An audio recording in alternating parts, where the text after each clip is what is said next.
do you think about women in leadership makes them uniquely positioned? Is there anything that makes them uniquely positioned to contribute at a different level than men do? Oh, without a doubt. I think they're one of the most underutilized, underappreciated, under-maximized resources in the workforce, because I can tell you they come with compassion because it's in their genetic makeup, right? DNA, yeah. Right, in their DNA. They were born with this thing, and it's millions of years of evolution, right? They're born to be mothers. They know how to nurture. They know how to care. They know how to be compassionate and understanding. And yet they're so strong. They're such a great combination. You know, us men, I love one of the things I love about women is most of them are still very, very connected to their intuition, right? So I can tell you now, when I hire somebody, they go through a process, but I asked to my two female teammates, I asked them, how did they make you feel? Mm-hmm. I don't care about what their skills were, where they were, or their experience. I asked those women, how did those people make you feel? Yeah. Louis, he gave me the creeps. Throw that resume away. And so women bring these unique skills, and most of them don't bring an ego.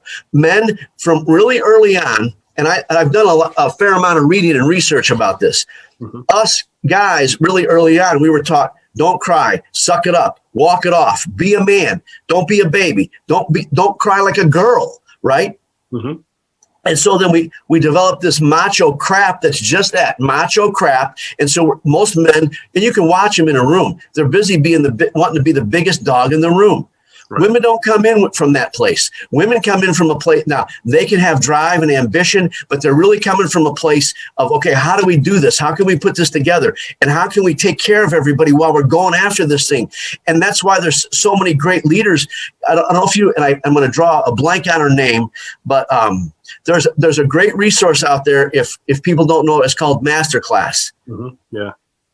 And the lady that built spandex, the whole spandex brand, who's now a billionaire, started in her flipping home. No business experience, had an idea, and it's still possible. What I did, what she did, it's possible for anybody out there to just create an idea, start a business, and it literally starts out of thin air, out of your imagination. You bring it into from the ether. For me, it's from God, right? The universe, infinite source. It's just these ideas. But women in that place are so powerful. And I can tell you that they're also so right now I'm in a 42-week leadership class, and I've been teaching leadership for years already. Mm-hmm. But I'm always learning. And one of the things he was talking about is how the women in the workforce is on such a rise, and that there's such a powerful asset. And in his example, he's got I think 20 people on his team. Only one of them is a man. Interesting. Yep. Well, this is really interesting, coming from a guy who's been in the Marines, right? Who, people talk about the toxic masculinity and everything, right? And people probably envision what that looks like. So here's a guy who's been in the Marines, career Marines, 20 years, right? Saying, hey, look at women for the value they bring, which is something totally different from what men can bring on so many levels.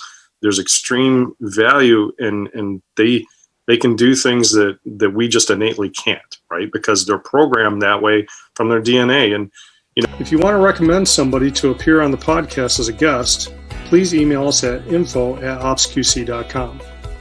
If you're interested in sponsoring a podcast, please reach out to us at the same email. We'd love to have your support.